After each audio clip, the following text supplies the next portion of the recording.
Have you ever woken up with a stiff back that just doesn't seem to loosen up as the day goes on? This seemingly mundane discomfort could be a sign of something far more serious, a condition known as ankylosing spondylitis, or AS for short.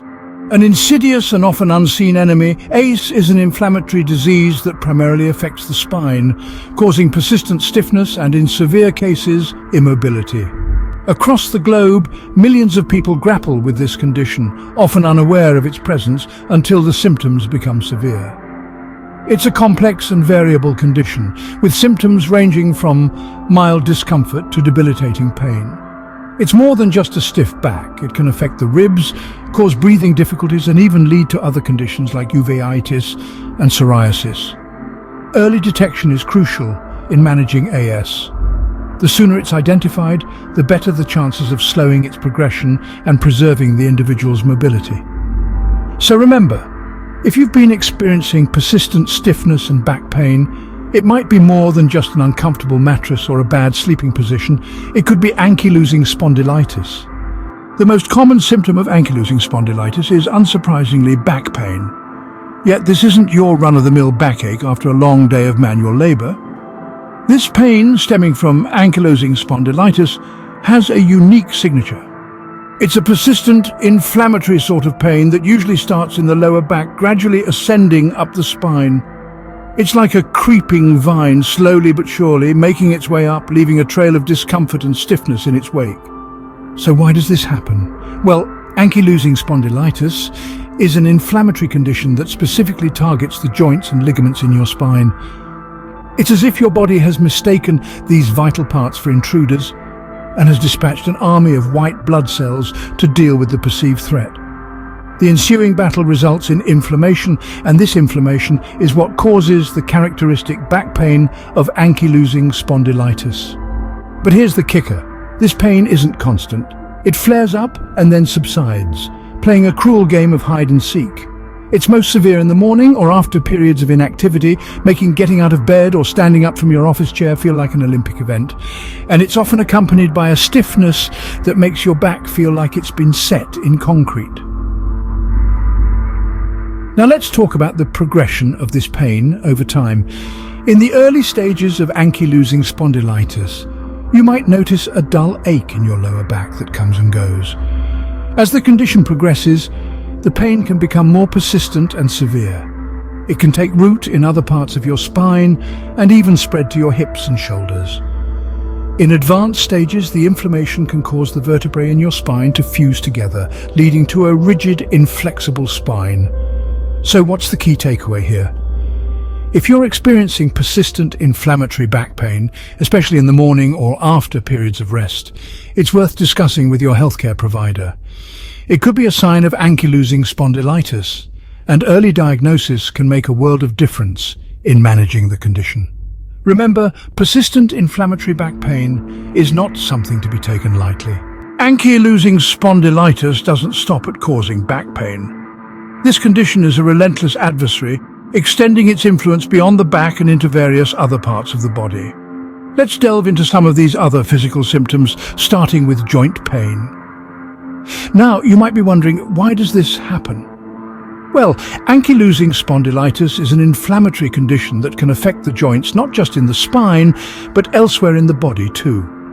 This inflammation can lead to pain and stiffness, particularly in the hips, shoulders and knees. This discomfort can be more pronounced in the morning or after periods of inactivity. Moving on, we have rib pain.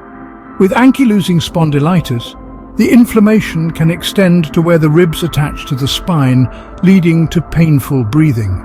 This is because the inflammation restricts the expansion and contraction of the rib cage, making each breath an arduous task. And then there's the stooped posture. As ankylosing spondylitis progresses, new bone forms as the body tries to heal itself. This new bone gradually bridges the gap between the vertebrae, causing the spine to become rigid and inflexible. Over time, this can lead to a hunched forward posture, which is not only physically limiting, but can also have a significant impact on self-esteem and mental health. But why do these symptoms occur? You see, ankylosing spondylitis is an autoimmune disease. This means that the body's immune system mistakenly attacks its own tissues, in this case the joints and ligaments in the spine. This inflammation causes the symptoms we've discussed, and as the disease progresses, these symptoms can become more severe and debilitating. So you see, ankylosing spondylitis is not just a back condition. It's a systemic disease that can affect various parts of the body in ways that are often unexpected and overlooked. It's a condition that requires our understanding, empathy, and attention. Ankylosing spondylitis can affect your body in ways you might not expect. It's not just about the back pain. It's about the ripple effect that this condition can have on your life. It's about understanding that every symptom is a piece of a larger puzzle, a puzzle that we're committed to helping you solve. Ankylosing spondylitis can also affect areas of your body that aren't so obvious. The disease is like an iceberg, with only a fraction of its impact visible on the surface. Beneath the apparent back and joint discomfort, it silently infiltrates other areas, resulting in a variety of symptoms that are seemingly unrelated, yet deeply interconnected. One such symptom is breathing difficulties. The inflammation caused by ankylosing spondylitis can extend to the rib cage, making it harder for the chest to expand, leading to shortness of breath. Imagine the feeling of running a marathon, but all you've done is walk up a flight of stairs. That's the reality for some people with ankylosing spondylitis. Then there's uveitis, an inflammation of the eye that can lead to blurred vision or even painful sensitivity to light. It's like having a constant fog in front of your eyes, a barrier between you and the vibrant world around you. Not all symptoms are physical. Fatigue is a common complaint, a profound tiredness that doesn't improve with rest. It's more than just feeling tired. It's an all-consuming exhaustion that can make even the simplest tasks feel like climbing a mountain. Gastrointestinal symptoms such as abdominal pain or diarrhea can occur, making eating a daunting task rather than a pleasurable experience. And let's not forget psoriasis, a skin condition that results in red, scaly patches on the skin, adding another layer of discomfort to the daily life of some individuals with ankylosing spondylitis. These symptoms, while less obvious, can significantly impact the quality of life, creating an invisible battle that's fought every day. They're a stark reminder that ankylosing spondylitis is more than just a back condition. It's a systemic disease that can affect almost every aspect of your life. The impacts of ankylosing spondylitis can ripple out, affecting more than just your physical health. It's a silent enemy lurking in the shadows, but with knowledge and understanding, we can shed light on its hidden impacts and work towards effective management strategies. If you're experiencing these symptoms, it's crucial to seek medical advice. The earlier ankylosing spondylitis is diagnosed, the more effective treatment can be.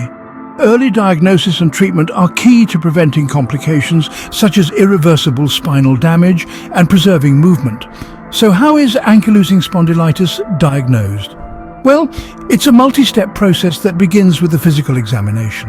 Your healthcare professional will ask you about your symptoms, and they may conduct some physical tests to check your flexibility and identify any areas of discomfort or inflammation. Next comes the blood tests. These are used to identify markers of inflammation in your body, which can provide strong indications of ankylosing spondylitis. Keep in mind, though, that these tests are not definitive. Inflammation can be a sign of many different ailments, so a positive result doesn't necessarily mean you have ankylosing spondylitis. Still, it's a crucial piece of the diagnostic puzzle. Finally, there's X-ray imaging. This technique can reveal changes in your spine and pelvis that are characteristic of ankylosing spondylitis. However, these changes usually only appear in the later stages of the disease. That's why it's so important to seek help as soon as you notice symptoms.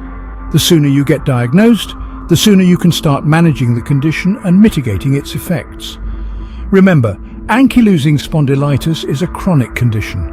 It's not something you can just shake off or ignore. It requires ongoing management and treatment, which begins with diagnosis. So if you're experiencing persistent back pain, stiffness, or any of the other symptoms we've discussed, don't hesitate to seek medical advice. Don't let ankylosing spondylitis progress unchecked. Seek help, get diagnosed, and start the journey to manage this condition.